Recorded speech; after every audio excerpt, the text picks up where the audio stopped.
Hello everyone, this is Scramble from Emotionless Crypto Trading, and here we have another video presentation around the market analysis. We're going to talk about the news and things which are definitely useful for you to consider trading and being active in the crypto space. So the way the market looks like today, even from the coin market cap side, is just all green, right? Everyone is running on green, everything is just, definitely in the right way as it should be on a longer period of time. Not just after a extremely bearish day like we had yesterday, a bunch of decreases, and a lot of the coins were suffering hard. So just remember that the change 24 hour you see right here is definitely compared to 24 hours ago. And if the price was very, very low considering a hard sell-off or a sort of a more aggressive correction, then that doesn't mean we got out of the downtrending environment. If the next day, you see the entire market on green, it doesn't mean you got out of the downtrending environment. So there's still a lot to go till Bitcoin is back to 20,000 bucks and then all-time high once again. But that's something we're going to talk about today, as well as the entire crypto space. I'm trying to make this video short and quick, straight to the point as usually. So right there, 31 billion volume, which is not big at all. BTC dominance is floating around 33 to 34%, which is once again proving that it's not really gaining any sort of power versus the altcoin markets, while the altcoins are not really in their best performance days, right? So it's not really gaining that momentum as it used to be in the last months. While the altcoins were suffering, Bitcoin used to collect some momentum. But at this time, Bitcoin is kind of sitting at the same area around 11,000 bucks. We've got it even below that. We've got it even at 10,500, $10,200, and so forth. It was even below 10,000 bucks, right? So these are things that we have to consider, as well as in a comparison with the altcoins market, which is definitely jumping from a higher to a higher level, considering all these ICOs, which are definitely very, very useful for our crypto space. There's a lot of money going into that. Even though I can see it's more than 70 to 80% of the ICOs launched out today, they're not reaching their soft cap, which is the minimum. So they're not able to approach and to collect to gain that minimum they're requesting to get started. And it's a very, very big percentage. Now, of course, behind that, there are multiple issues, such as the limit might be too high, considering your competition, your project, your white paper, your marketing team, and so on, some other details as well. That might be too high. By having so many ICOs, an example, over the last few months, reaching tens of millions, some people think it's easy to do that, so they raise the bar extremely high, and they want to achieve a couple of millions for little projects as well, which they're not able as a soft cap. It's kind of difficult, right? So better have the soft cap at a proper size and try to go with the hard cap as big as possible. In the meantime, always try to take care of the people which are buying into for trading, not to really have the prices dumping after the ICO comes out, which is very important for our industry, as most of the times ICOs are ending. Coin, you thought you got it at a good price, at a discounted price, you get a lot of bonuses and all this and all that, but there's large dumpings coming out after that.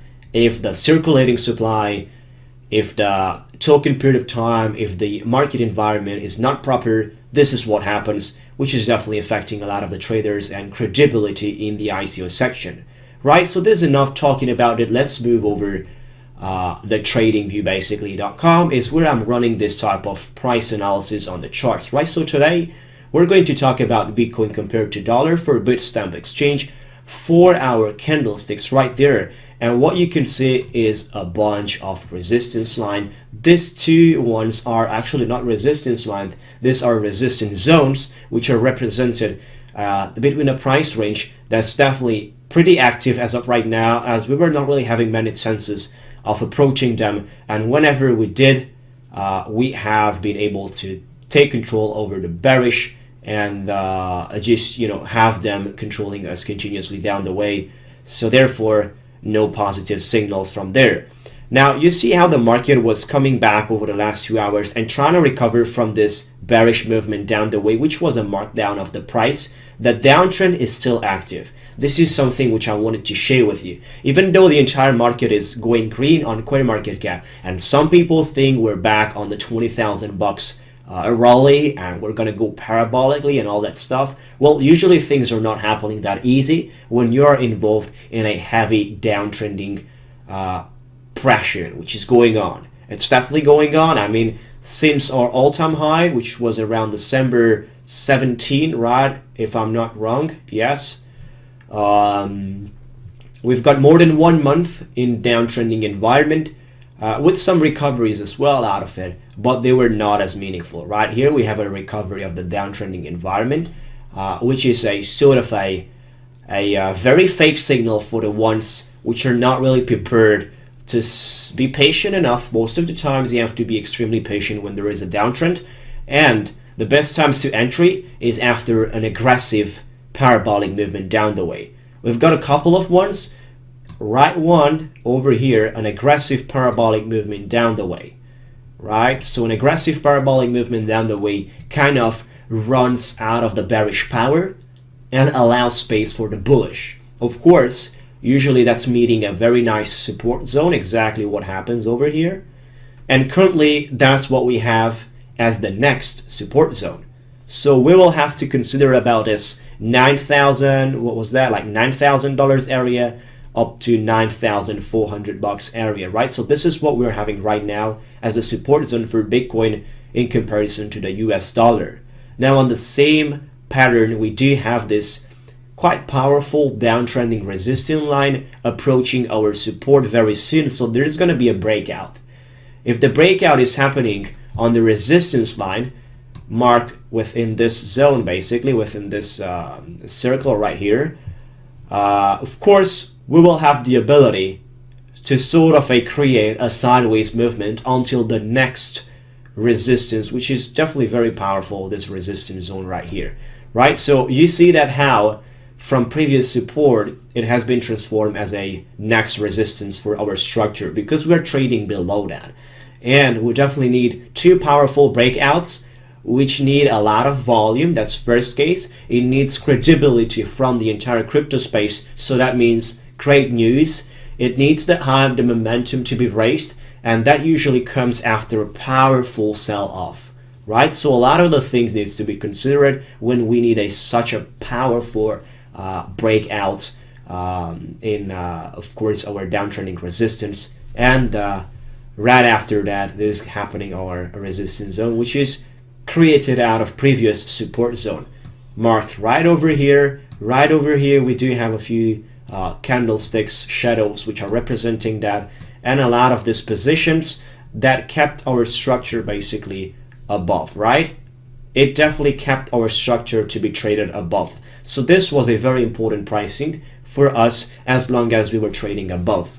But since that, we were able to confirm here that it's no longer supporting us and it's becoming our next resistance. So whenever we're breaking out of this resistance trending line, which is going to happen at some point of time, and from there we might try to get easily in a slow uptrend.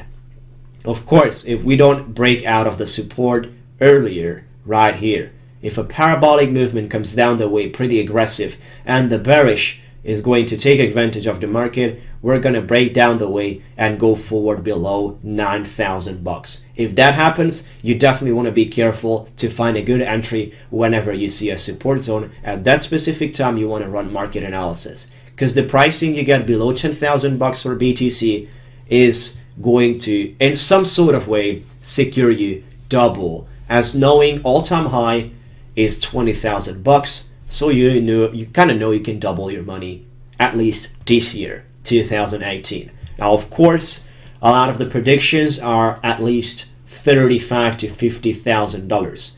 I mean, I should call at least $35,000 up to $50,000 per Bitcoin. Now, in order to see that movement, we definitely need a 1.3, 1.5 trillion market cap entire crypto space. Because the alts are not just going to sit and watch how the Bitcoin is going like that. Of course, if it's an aggressive movement by the Bitcoin, alts will suffer for a period of time, but they will pick up as well during the timing that's kind of left, and with all the volume that's sort of left. right? So this is our current situation. This is the way the market looks like. Of course, right here, another resistance zone, which is very powerful, and that could be considered as an area. All-time high always represents a resistance line, and this is the way we're looking at. We'll just see how the breakout is going to happen within this zone, within this triangle, right? It's very important to see how the breakout goes on over there, but it's mandatory. So it's not going to be extremely meaningful because right now the crypto space definitely includes a couple of news which are not on the bullish side. So I'm going to talk about a news right now. I've got them written down over here. South Korea has caused a lot of the fear and uncertainty that has seemingly affected markets a great deal, right? So we were able to see that in the last couple of days. They contributed as well with a lot of this fear of having the Bitcoin and the exchanges disabled, should I say, or blocked or banned for a couple of weeks or months till they got regulated. Now, right after 24 hours, they were able to confirm that's not gonna happen, right? And it's definitely against their rules by doing that. Now, further digital assets prices spiked during the US government shutdown while traditional stocks and bonds were shaken.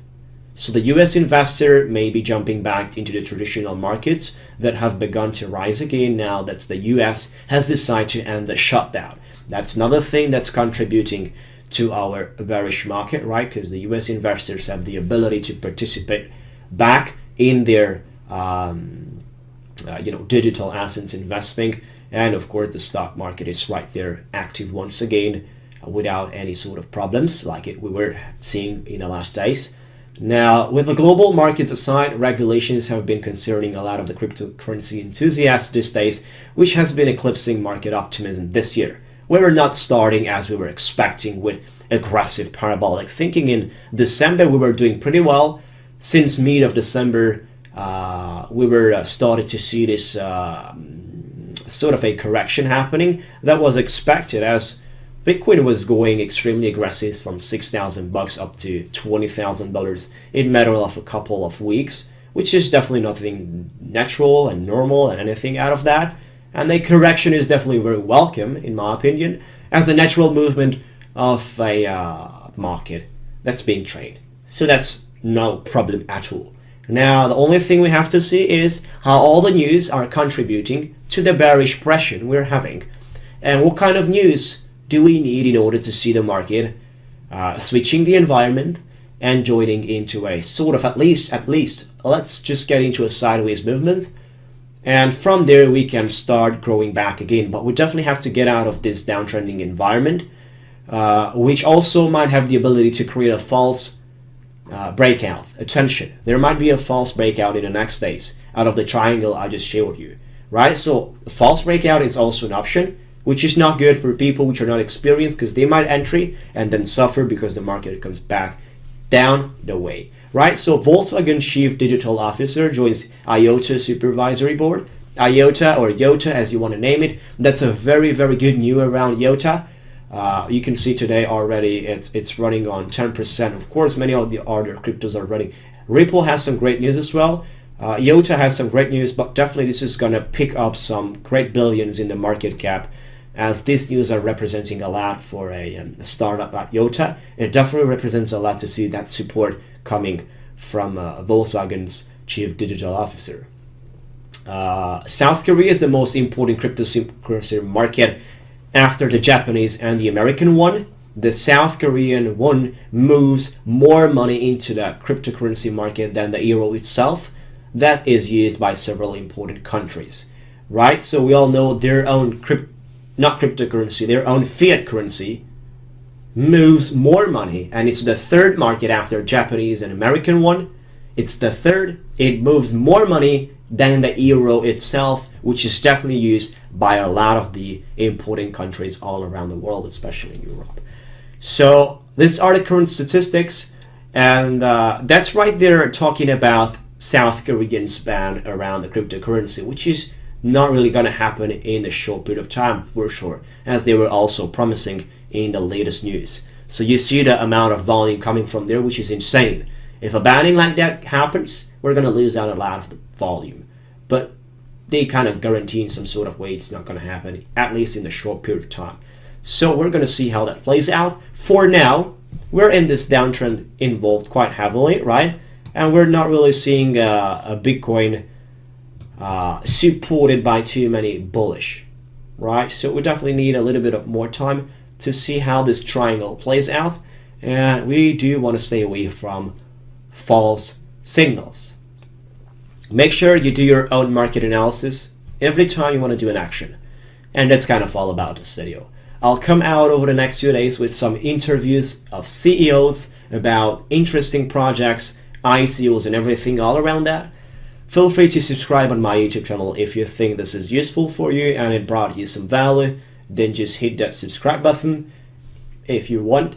On the other side, we've got a couple of links in the description area, such as coaching, collaboration. You can look after that if you think that's something interesting, right? A one-on-one coaching program. So once again, thank you so much for watching this video and talk to you soon.